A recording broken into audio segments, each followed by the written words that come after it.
그 한국이나 중국이나 역시 또 이게 정치의 어떤 불확실성 이런 것들이 다 같이 있는데 우리는 정책적인 리스크가 훨씬 많이 많고 중국은 또 정치 자체의 어떤 리스크도 지금 있는 것 같아요. 오늘 외신을 보면 중국의 최고 그 권부가 9명으로 구성된 중국 공산당 정치국 상무위원들이죠. 근데 상무위원. 예. 근데 그 7명으로 줄이는 것이 지금 맞는지 틀리는지 모르겠어요. 좀 논의가 있긴 있었는데 원래는 7명이었습니다. 예전에는. 그러다 지난번에 계파 분배 때문에 9명은 늘어났다가 이번에 다시 7명으로 전환을 한다. 그것이 이제 거의 확정됐다라는 외신 보도가 있었는데 이게 신뢰성이 어느 정도 있는지는 모르겠어요. 다만 7명이 되느냐 9명이 되느냐가 갖는 의미는 7명이 됐을 경우에는 후진타오의 공산당파가 유리할 것이다. 9명이 되면 장점인의 상하이방과 태자당 연합군이 유리할 것이다 라고 하는 그런 분석들이 있었거든요. 근데 이것이 뭐 7명이든 9명이든 우리하고 큰 상관이 없지만 그렇게 나뉘어지면 이쪽 그러니까 장점인파가 되면 지금까지 해왔던 성장 우선주의를 계속 성장의 중심을 둔 경제정책을 계속 펴나갈 것이고 후진타오 쪽이 좀 더 세력을 많이 갖게 되면 성장보다는 분배에 조금 더 방점을 둔 그런 정책을 펴나갈 것이다 라고 하는 것이 일반적인 관측이에요. 근데 이제 분배에 방점을 준다 하더라도 뭐 공산당 원리주의적인 그런 건 할 수 없고 다만 지금보다는 조금 더 노동자의 권리를 더 보호하고 뭐 하는 그런 정도의 것이지 않을까 이렇게 생각은 하긴 하는데요. 어쨌든 간에 이 중국 공산당이라고 하는 이 집단은 자본주의를 받아들여서 자기 부정을 하면서 변신을 하고 있는 거잖아요. 우리 교수님이 보시기에는 이 큰 실험이 역사적인 실험이 제가 볼 때는 지금까지는 어느 정도 성공했다고 보는데 앞으로는 이것이 성공할 수 있을 것이라고 보시는지 그러면 만약에 이 모델이 정착하기 위해서는 어떤 가장 큰 문제가 지금 내재되어 있는 것인지 혹시 그거 좀 말씀해 주시나요? 네. 이제 하여튼 뭐 말씀하신 먼저 그 중국 상무위원회라는 게 이제 9명이냐 7명이냐 그거는 뭐 결국은 이제 이 권력 구도와 네, 그렇죠. 관련되는 거기 때문에 이제 그게 이제 실은 이제 앞으로 또 이 중국의 어떤 정책적인 의사결정 거기에도 왜냐면 이게 이제 9명에 따라서 어떤 포지션에 누가 들어갈 수 있을 거고 뭐 이렇게 이제 나중에 그렇죠. 이제 투표를 하고 하는 뭐 투표는 하지 않죠 거기서 그죠 그 합의를 하면서도 여러 이렇게 합의를 해 나가는데 이제 어떤 그 영향력을 행사하는 대파의 어떤 그런 그것 때문에 이제 뭐 이제 관심들을 갖고 있는 것 같고요. 뭐 제가 뭐 앞으로 중국이 어떻게 될 거냐 이게 사실 뭐 말씀드리는 게 그거는 정말 조심스럽고 말씀드리기 어려운 주제지만은 이제 우리가 그거는 얘기를 할 수 있을 것 같아요. 실은 이제 서구 학자들이 1970년대 말 80년대 중국이 개혁 개방하면서 저거는 안 되는 거다. 아니 뭐 자기 부정이라고 하셨는데 아니, 사회주의 국가 시장 경제를 도입해서 뭐 중국이 사회주의 경제가 이거는 말도 안 된다라고 서구 학자들이 그렇게들 대부분 얘기했잖아요. 근데 오늘날 와서는 이제 그분들이 뭐 경이로운 눈으로 이제 지켜보고 있는 거고. 존 나이스미스 같은 사람은 뭐 찬양론자가 됐죠. 근데 이미 그렇게 돼버렸죠. 예. 그리고 또 뭐 서구의 어떤 이 투자은행들도 중국 금융기관이 뭐 저거 뭐 얼마 안 가서 뭐 하도 뭐 부실이 많아가지고 바로 그냥 문 닫을 거다. 그런 뭐 보고서를 한창 또 냈다가 중국 은행들이 미국 나스닥이나 뭐 미국 금융시장에다가 상장하고 할 때 미국의 금융기관들이 지분 좀 더 얻어가려고 또 그렇게 또 투자도 많이 했던 거 아닙니까? 그렇죠. 이제 그래서 분명히 뭐 인간의 어떤 지적 능력의 한계가 있습니다만은 아주 우려스러운 눈으로 봤다가 또 서구인의 시각에서 중국을 보는 그런 또 편견도 작용했을 겁니다. 이제 그랬다가 지금은 뭐 시스템이 안착되고 가고 있는 걸로 이제 평가한다라는 거고 그런 면에서 본다면은 이제 뭐 이 책에서도 그런 얘기 나옵니다만은 중국의 어떤 그런 경제 질서나 경제 시스템이 후퇴라기보다 역진하기는 과거처럼 뭐 사회주의 뭐 원리로 돌아가는 거는 그거는 뭐 가능하지는 않을 것이고 이제 문제는 이제 중국이라는 나라가 어떤 면에 있어서는 정치 체제가 참 안정적으로, 내부에서는 무슨 뭐 갈등이 많이 있겠습니다만은 네. 어쨌든 전 세계적으로 보면은 외형상으로는 그래도 뭐 상당히 그 정권 교체도 예. 선거도 하지 않았는데 예. 정권 교체도 뭐 선거도 하게 되고 미리 후계부도 정해지면서 딱 그 질서, 말 그대로 질서 있는 이 권력 구조 개편이 되는 거 아닙니까? 예, 예, 예. 저 그렇게는 보이기는 한데 예, 또 뭐 외신이라든가 또 많은 어떤 그런 또 나오는 얘기들을 들어보면은 이게 앞으로 이 정치 구도가 어떻게 될지 또 무슨 뭐 그야말로 중국은 또 이 다민족 사회 아닙니까? 예, 예. 또 거기에다가 또 앞으로 이제 더 민주화가 되고 그렇게 하면 이제 또 뭐 종교 문제도 나올 수 있는 거고 뭐 등등 뭐 지역 격차 뭐 이런 거는 또 뭐 많은 이제 그동안에 서부 대개발하고 4대 격차 해소 뭐 이런 걸 하면서 완화를 시켰다지만은 그래도 역시 격차는 존재하고 있는 거고요. 또 한편으로는 이제 또 지금 뭐 중국이 어쨌든 가장 강경 정책을 쓰는 게 어떤 체제에 딱 조금이라도 그 위해스러운 어떤 그런 집단 행동에 대해서는 그렇죠. 뭐 가차없지 않습니까? 예. 이제 그만큼 이제 그런 이제 내부적인 어떤 그런 리스크가 있다라는 거를 반증하는 것 같고요. 네, 네. 그래서 그런 어떤 정치적인 어떤 그런 변화가 어떻게 되느냐에 따라서 중국 전체가 영향을 크게 받겠지만은 지금 상태에서 이 경제 체제가 뭐 결코 역신하는 거는 그건 가능치 않다라는 그렇죠. 생각이죠. 그 FTA 문제로 다시 이렇게 얘기를 해보면 중국이 굉장히 서둘러서 우리 보고 하자고 이전부터 먼저 문제를 제기하고 그리고 먼저 하자고 그러고 우리는 그렇게 서두를 입장은 아니 뭐 한 발 뒤로 물러서 자꾸만 이렇게 우리는 수비적으로 사실은 했던 것 같은데 중국이 이렇게 서두르는 이유가 왜 그럴까요? 뭐 여러 논의들이 있습니다. 예. 이제 뭐 말씀하신 것처럼 중국이 분명 한중 FTA를 빨리 한번 협상을 해보자라고 우리한테 2006년부터 그렇죠. 공식적으로 제안을 했었고요. 이제 그렇게 된 이제 배경에는 물론 이제 뭐 정부 차원에 나온 보고서를 보면은 뭐 중국이 FTA를 통해서 자원도 확보하고 시장 확보 뭐 등등 뭐 이런 경제적인 측면의 얘기들을 많이들 하고 있는데요.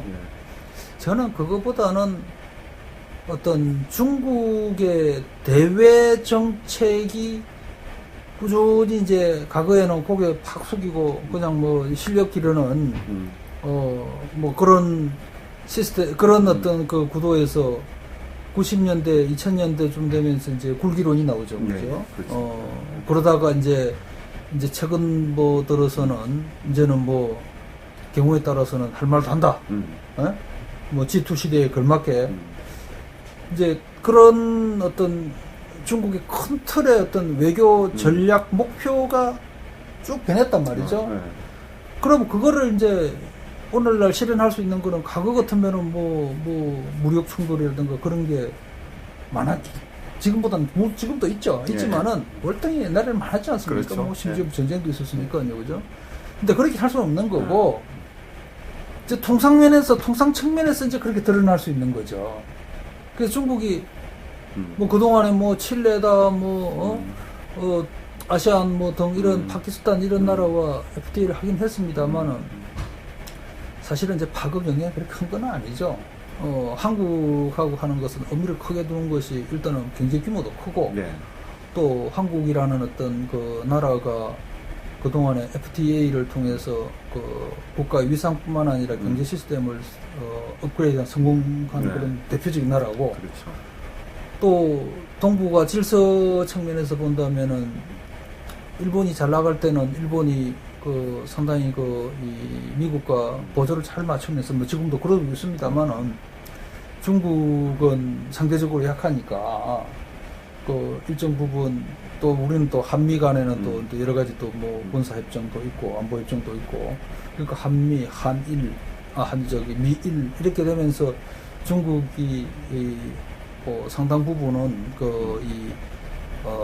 본인의 어떤 그런 이 위세를 과시할 수 있는 어떤 그런 게 상당히 제약되어 있었는데 그새 이제 많이 바뀌었습니다. 그죠? 일본은 뭐 많이 깔아앉았고 또 또 상대적으로 한국은 커졌고 또 중국은 말할 수 없이 뭐 G2가 됐고 이제 거기다가 이제 대외 정책까지도 이제 바뀌면서 결국은 이제 오늘 FTA라는 것은 어떤 국제 간의 어떤 상업적인 이 짝짓기뿐만 아니라 이 외교 통상 안보적 측면도 강하지 않겠습니까? 예, 이제 그렇죠. 그런 측면에 있어서 이제 자기의 어떤 그런 이 전략적 파트너를 키워나가는 건데, 거기에서 이제 한중일이나 동북아 구도에서 보면은 한국이 꼭 필요하고요. 예. 그러니까 한국과의 FTA를 한일 FTA보다 먼저 한다라는 것은 중국한테는 이거는 어떤 자국의 어떤 이 대외 전략을 과시하고 실현시키는 데 있어서 가장 중요한 부분이 되는 거죠. 그래서 이제 중국의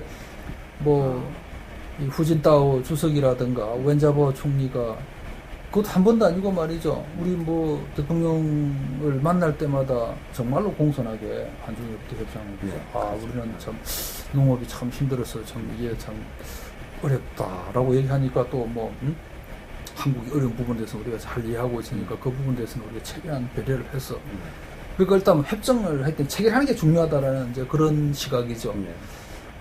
그래서 중국이 생각하는 FTA는 경제적인 부분도 물론 또 크게 작용합니다. 경제적인 있지만은 그런 어떤 대외 전략하고 관련되는 부분이 이제 크다라는 거. 또 한편 이제 중국이 한중 FTA에 대해서는 이 대외 전략적으로 우선순위를 둘 수밖에 없는 게 우리가 이제 한미 FTA를 했습니다.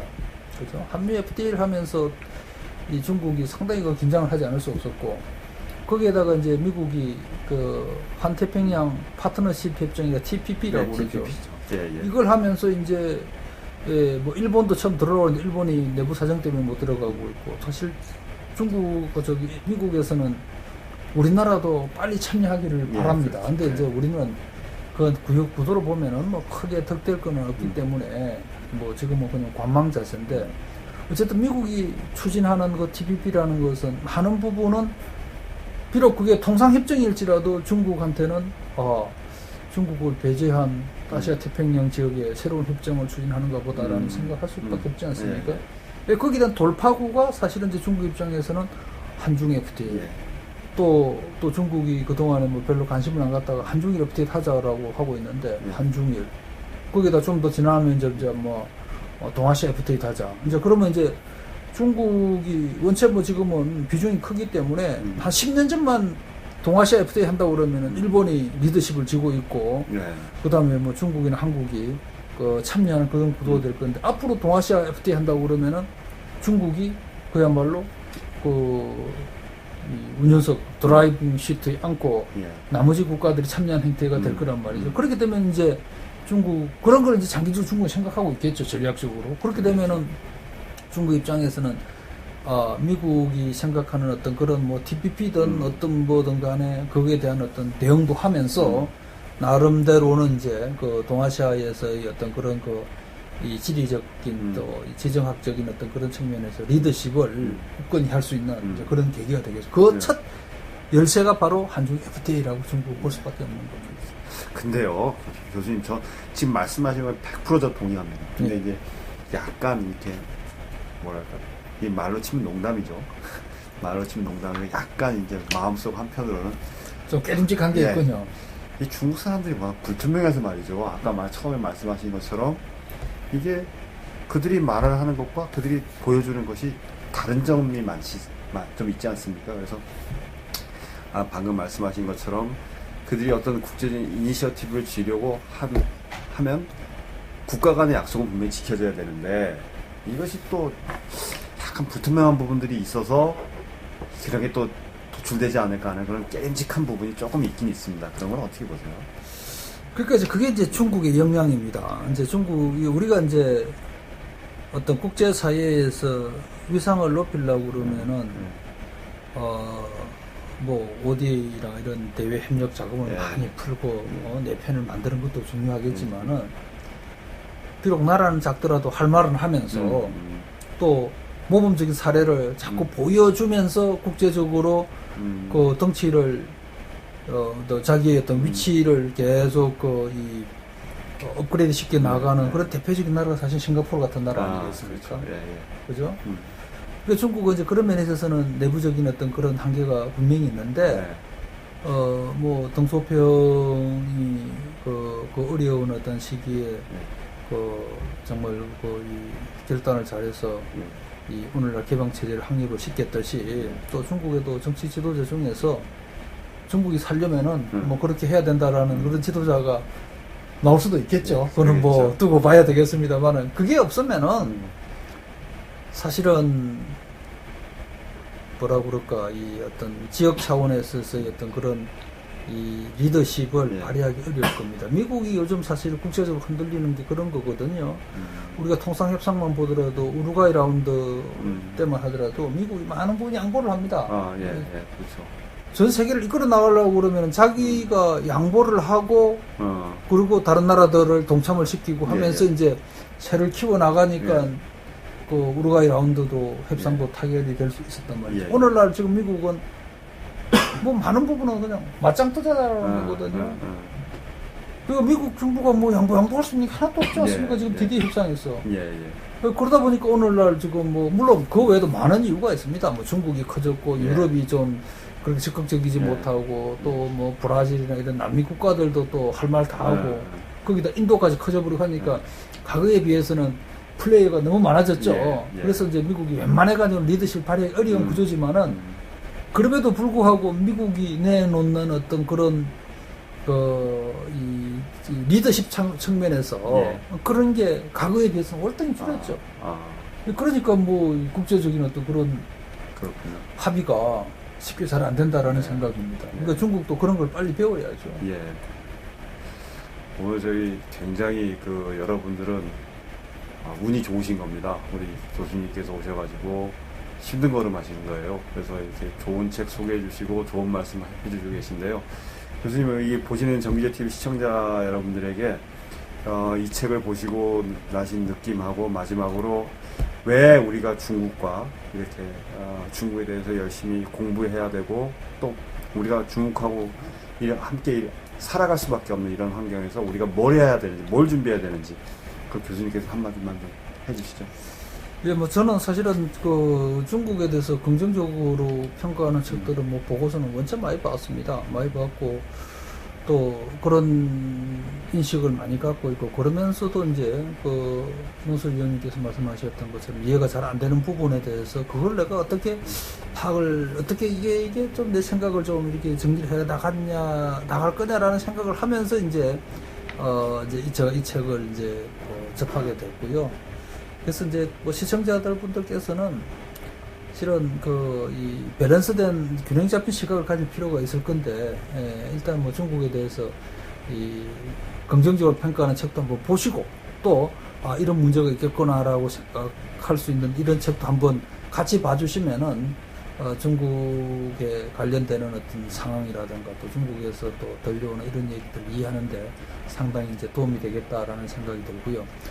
지금 이제 한중 FTA 협상이 이제 뭐 이제 막 시작을 한 셈이죠. 뭐 2차 협상 끝났고 앞으로 이게 이제 얼마나 시간이 걸릴지 모르겠습니다만은 어쨌든 한중 FTA는 우리가 지금까지 체결했던 미국, EU 등과 했던 것과는 상당히 차원이 달라질 수밖에 없고 또 한편으로는 우리가 받는 긍정적, 부정적 영향이 클 수밖에 없을 것 같습니다. 그런 측면에서 뭐 우리 국민의 한 사람으로서 정부의 어떤 통상협상을 잘 하기를 기대를 하면서 또 우리가 또 정부 측에 또 요구할 수 있는 그런 사안에 대해서는 여러분들이 뭐 개인 사업자 같으면 중국에서 이런 사항들이 있었는데 이런 게 좀 해결될 수 있도록 해달라고 이렇게 하실 수도 있을 것 같고요. 또 뭐 일반 국민들도 또 중국과 FTA에 대해서는 어떻게 이런 의견을 많이 내주는 게 정부 당국이 협상을 하는데 좋을 것이다 생각하고 마지막으로 이제 뭐 제가 어렵게 온 게 아니고요. 정말 정규제 TV에 출연하기 어려운데 이런 기회를 많이 주신 또 만들어주신 노슬 위원님께 감사드립니다. 제가 이 노슬 위원님 조주현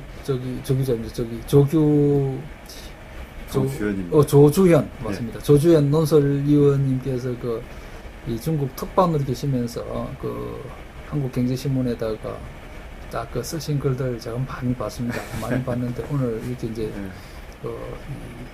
TV 녹화를 하면서 만나게 돼서 저도 영광입니다. 별 말씀. 네, 감사합니다. 감사합니다.